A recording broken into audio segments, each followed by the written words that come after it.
Trigonometry ಫಂಕ್ಷನ್ಸ್ನಲ್ಲಿ ಕ್ವಾಡ್ರೆಂಟಲ್ angles.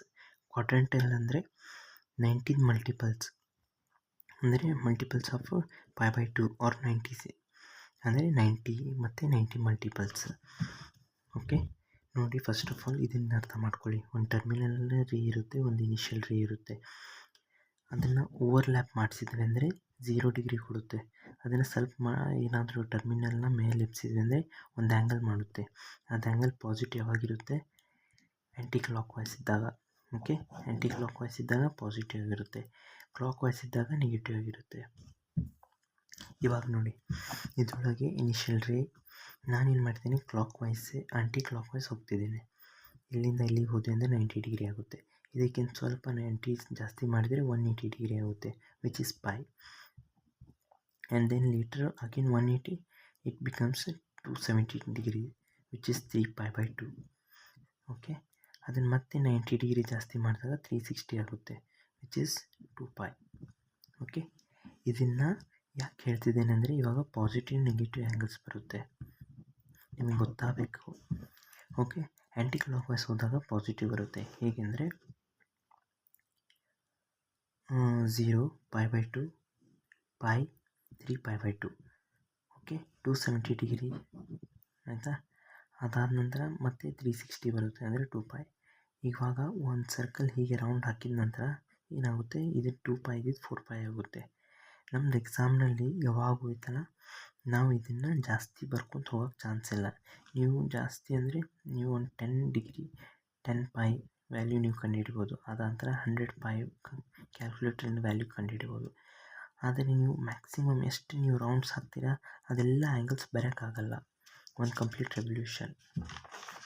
So ಅದಕ್ಕೋಸ್ಕರ ನಾವೇನು ಮಾಡಿದ್ದೇವೆ, ಇದು ಕೆಲವು ಫಾರ್ಮುಲಾ ಇದೆ, ಆ ಫಾರ್ಮುಲಾ ಪ್ರಕಾರ ನಾವು ಮಾಡ್ತಾ ಹೋಗ್ತೇವೆ. ಸೊ ನೋಡಿ, ನಾವು ಹೀಗೆ ಬರೀತೇವೆ 0 π/2 π 3π/2 ಆಯಿತಾ. ಇದಾದ ನಂತರ 2π ಆದ ನಂತರ 5π/2 5π ಆದ ನಂತರ 3π, ಇದಾದ ನಂತರ 7π. ಇದೇ ರೀತಿಯಲ್ಲಿ ನಂಬರ್ಸ್ ಹೋಗ್ತಾ ಇರುತ್ತೆ. ನಾವೇನು ನೆಗೆಟಿವ್ ನಂಬರ್ಸು ಕೂಡ 0 -π/2 -π -3π/2 ಅದೇ ರೀತಿಯಲ್ಲಿ -2π ಬರುತ್ತೆ. ನಾವೇನು ಮಾಡ್ತೀವಿ, ಇದಕ್ಕೊಂದು ಫಾರ್ಮುಲಾ ಡಿರೈವ್ ಮಾಡೋಣ, ಯಾಕೆಂದರೆ ನಾವು ಇದನ್ನೆಲ್ಲ ಕಂಪ್ಲೀಟಾಗಿ ಬರೆಯೋಕ್ಕಾಗಲ್ಲ. ಸೊ ನೋಡಿ ಮಕ್ಕಳೇ, ಫಸ್ಟ್ ಆಫ್ ಆಲ್ ಹಾರಿಜಾಂಟಲ್ದಲ್ಲಿ ಟೋಟಲ್ ಆ್ಯಂಗಲ್ ಯಾವ್ದು ಬರುತ್ತೆ ನೋಡೋಣ. ಇಲ್ಲಿ ನೋಡಿ 0 π 2π 3π, ಅಂದರೆ ಇಲ್ಲಿ ಪಾಸಿಟಿವ್ ನಂಬರ್ಸು ಬರುತ್ತೆ, ಇಲ್ಲಿ ನೆಗೆಟಿವ್ ನಂಬರ್ಸು ಬರುತ್ತೆ. ಸೊ ಅದಕ್ಕೋಸ್ಕರ ನಾವೇನು ಮಾಡ್ತೇವೆ, ಇದನ್ನು nπ ಅಂಥೇಳಿ ರಿಪ್ಲೇಸ್ ಮಾಡ್ತೇವೆ, where n belongs to integers. Okay, where n belongs to integers nπ ಆಯಿತಾ. ಇವಾಗ ಇಲ್ಲಿ π/2 ಮತ್ತು 3π/2, ಅಂದರೆ π/2 ಅಂತೂ ಕಾಮನ್ ಇದೆ ಇದರೊಳಗೆ, ಈ ಲೈನಲ್ಲಿ ವರ್ಟಿಕಲ್ ಲೈನಲ್ಲಿ.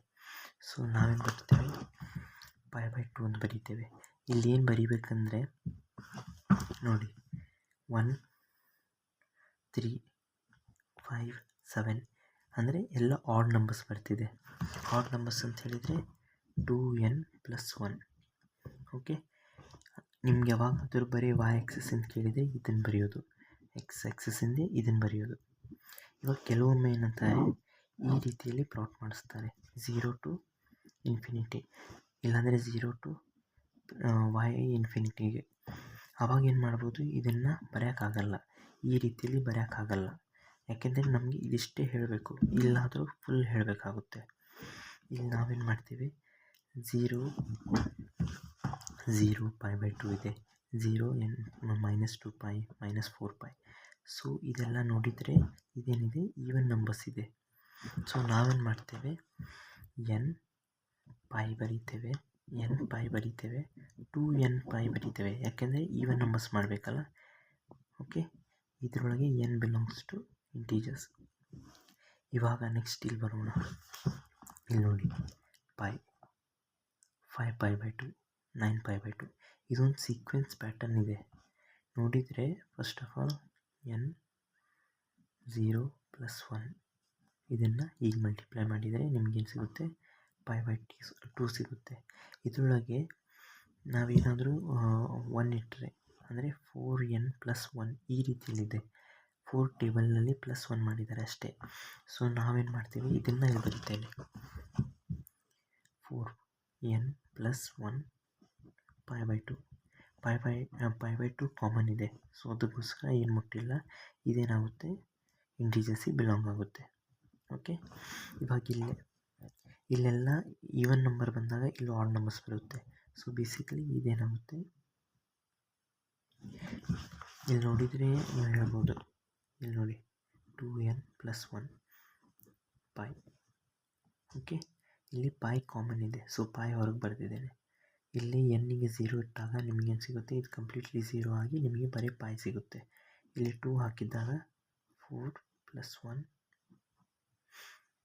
5π. ಇಲ್ಲೇನಾಗುತ್ತೆ 5πನೂ ಸಿಗುತ್ತೆ. 2 1+1 ಇದೇನಾಗುತ್ತೆ 3 ಆಗುತ್ತೆ, ಪೈ ಸಿಗುತ್ತೆ. ಓಕೆ, ಸೊ ಬೇಸಿಕ್ಲಿ ಇದನ್ನೇನು ಬರಿಬೋದು, 2n+1 ಬರಿಬೋದು. 2n+1 π. ಇದನ್ನು ಈವನ್ ನಂಬರ್ಸಿಗೆ, ಇದು ಆಡ್ ನಂಬರ್ಸಿಗೆ. ಇಲ್ಲಿ ಯಾಕೆ ಅಂದರೆ 4 ಟೇಬಲ್ಸಲ್ಲಿದೆ. ಇವಾಗ ಇಲ್ಲೇ 3π 7π ಇಲ್ಲೆಲ್ಲ π/2 ಅಂತೂ ಕಾಮನ್ ಇದೆ ಎಲ್ಲ ಕಡೆ.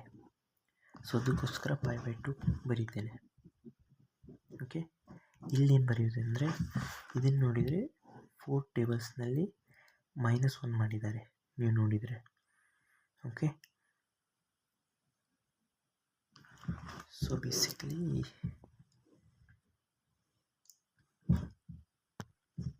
ಇದೇನಾಗುತ್ತೆ 4n-1.